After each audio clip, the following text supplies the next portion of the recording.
Welcome to Lecture 13, Administration in Brazil Public. Introduction. Brazil is one of the emergent powers of the world with a fast-growing and dynamic economy and vibrant democratic institutions. It has a huge land size, huge population, and a great variety in its environment and culture. Over the recent past, Brazil has experienced an era of severe strain on its economy, a period that was essentially characterized by macroeconomic instability with its attendant impact on its people in the 1980s. The nexus between public sector performance and economic growth and development has been very glaring since 1994, when the most recent set of public sector reforms was instituted.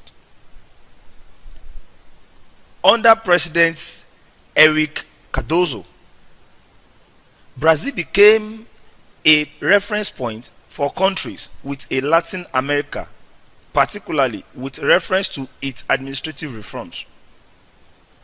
The focal point of the administrative reform was the proposed amendment to the provision of the 1988 Constitution about the structure of the Brazilian Federal Civil Service. The results of the reform have been encouraging, and it has provided an impetus to steer the reform along modernist lines, while also involving very original strategies to address its challenges through learning and innovation. Course objectives. At the end of this lecture, you should be able to 1. Explain the ecology of public administration in Brazil. 2. Highlight and explain the practical features of public administration in Brazil. And 3.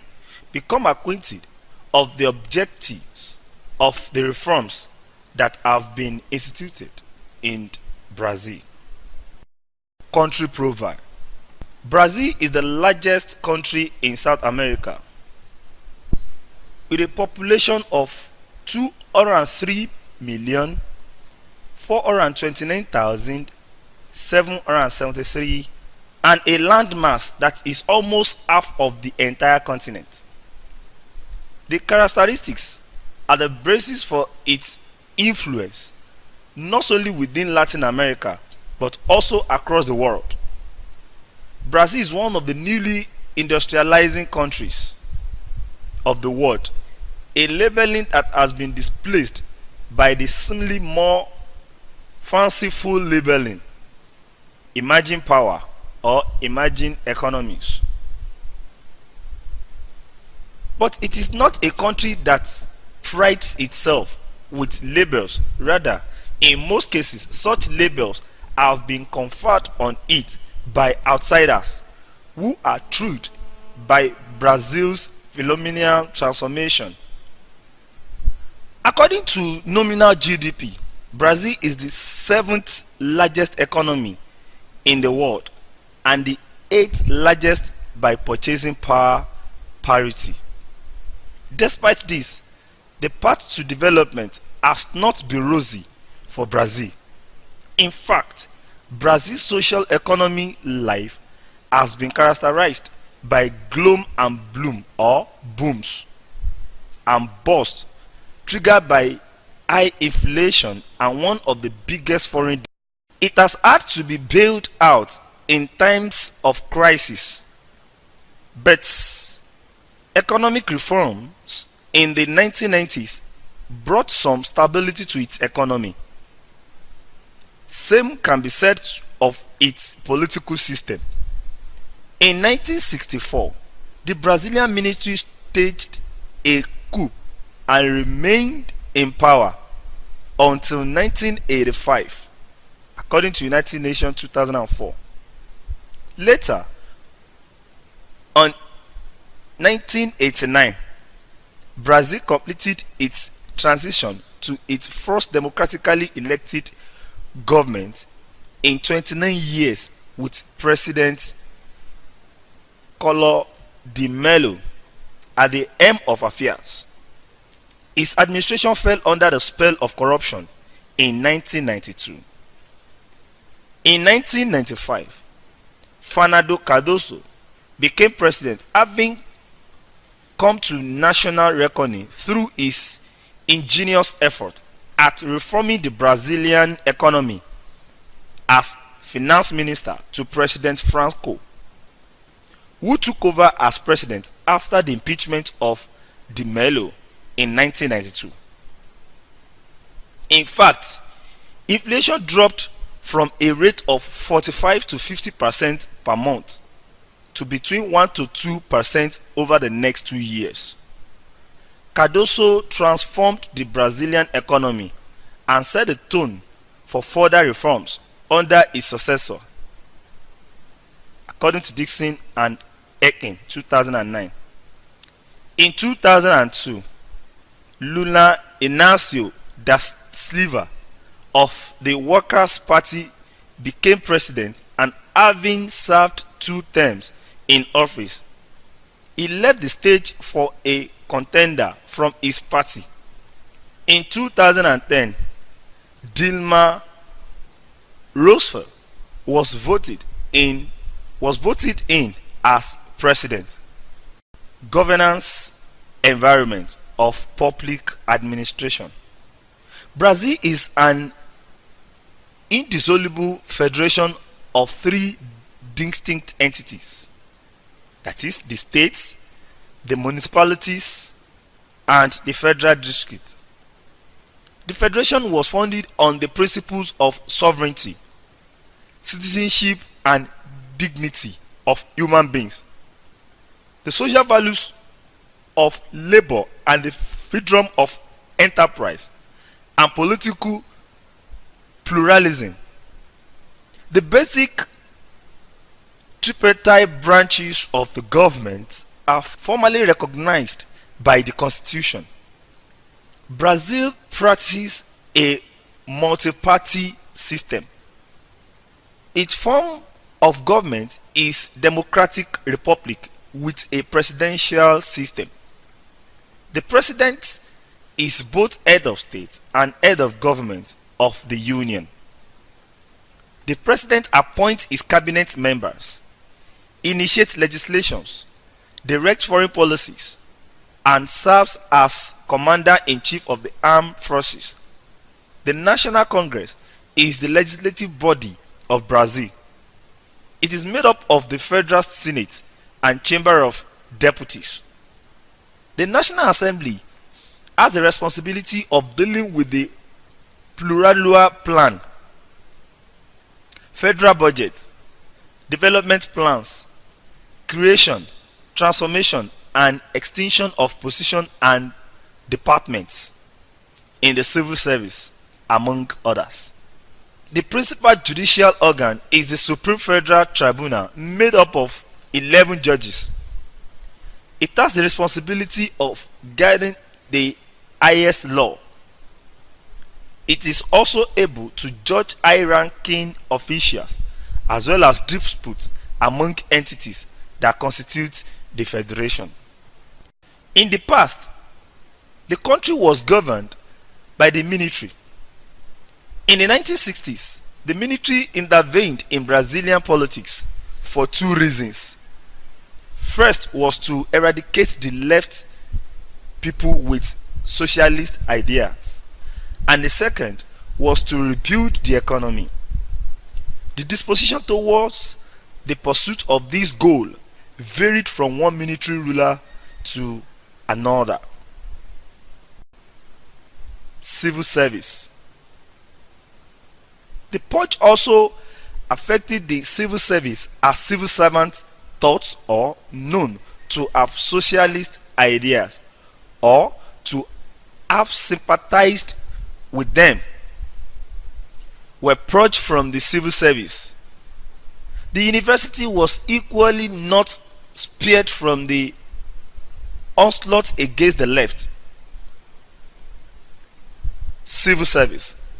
The current organization of the civil service in Brazil has been shaped by a series of reforms that were undertaken between 1995 and 2002 with the goal of increasing productivity and professionalism in public sector environments.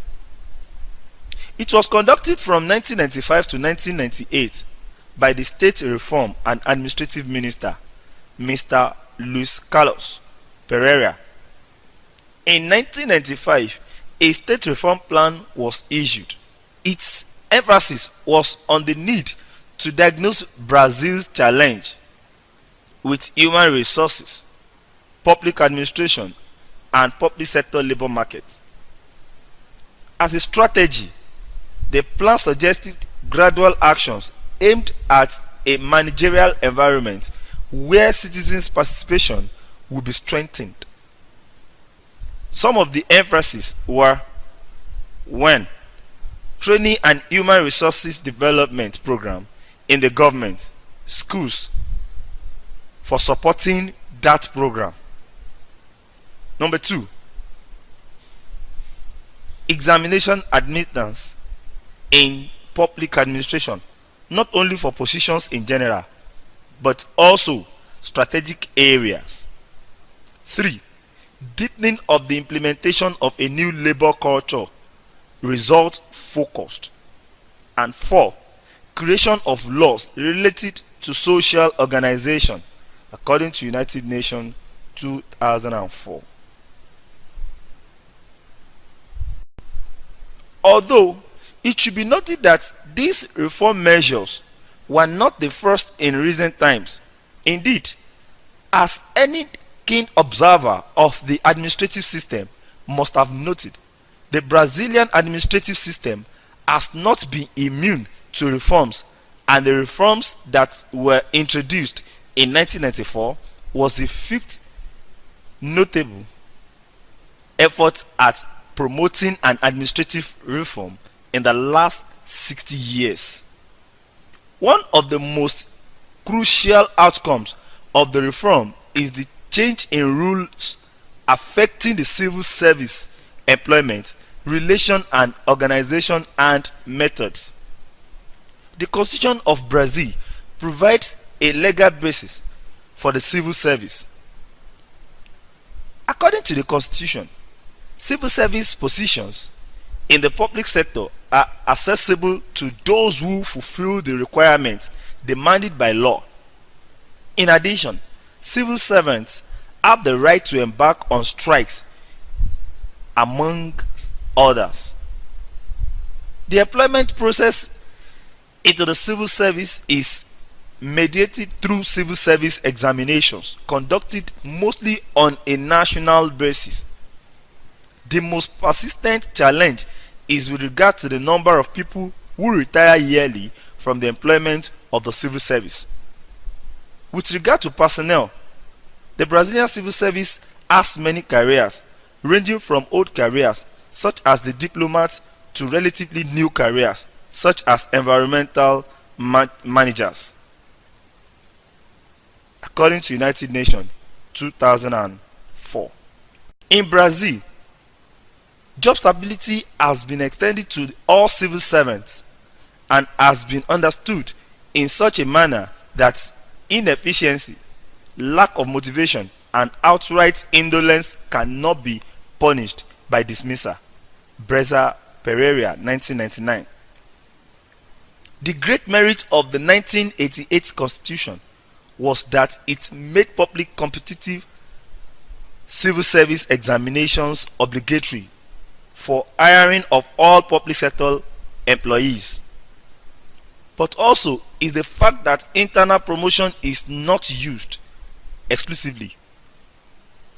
There are some positions where it was thought that the adoption of a flexible system of selection would be appropriate, so that internal promotions were limited exclusively to upper mobility with a predetermined career structure. In terms of remuneration, Brazil uses a performance-based remuneration system The difference between initial and final earnings as one transits from the lower rungs to the high-ranking positions has reduced significantly from about 200 to 300% to about 20%.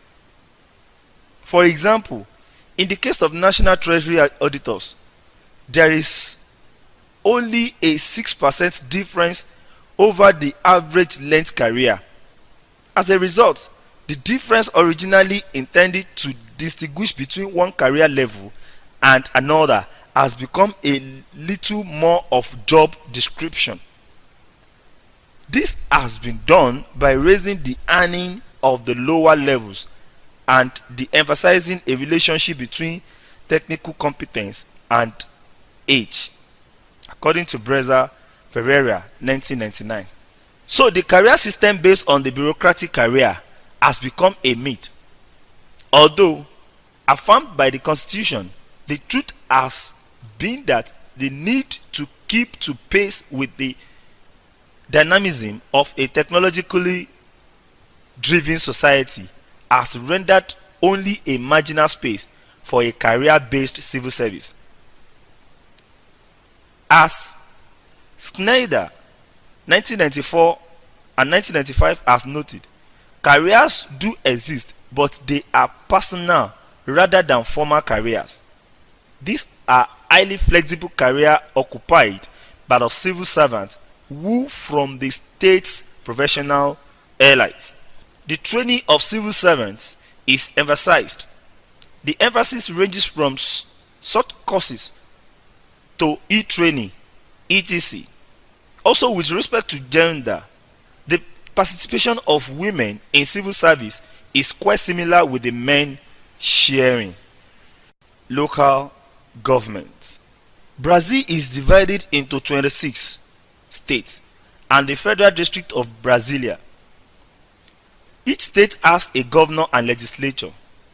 The basic unit of local government is the municipal, that is, municipality. Municipals are administered by a mayor and council who deal with matters of local taxation, planning and basic service. The municipals are autonomous. Reforms. Some of the advances that have been achieved with respect to public service reforms in Brazil include: 1. Strict connection between the achievement and maintenance of tenure and the performance evaluation of civil servants, seeking to strengthen the professionalization of public administration cadres. 2. Reserve of commissioned positions for the exclusive appointment of civil servants. And 3. Adoption of management contract to increase the autonomy of public entities. 4. Citizens' participation in the public administration, introducing innovations such as access to information, responding to demands and queries, and the participation of public service users in the administration of the service. 5. Regulation of access but public managers to privilege information that can be used for personal benefits. 6.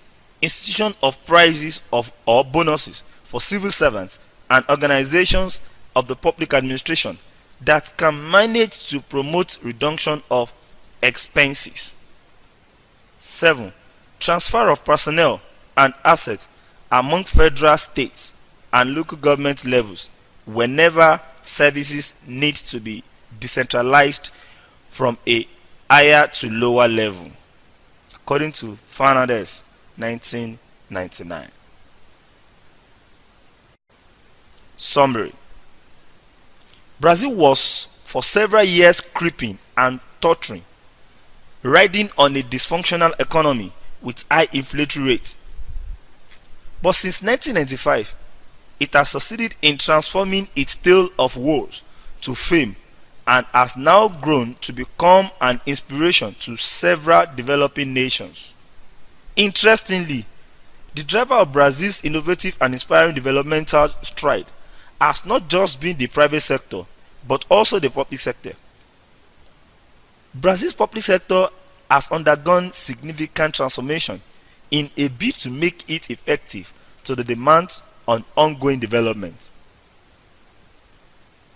The basis on a performance-based civil service has meant that little emphasis is placed on long years of service but on performance regardless of age, as well instituting an incentive system that ensures that the income differentials between entry level and high positions are not high. This is the end of lecture 13. Thank you for listening.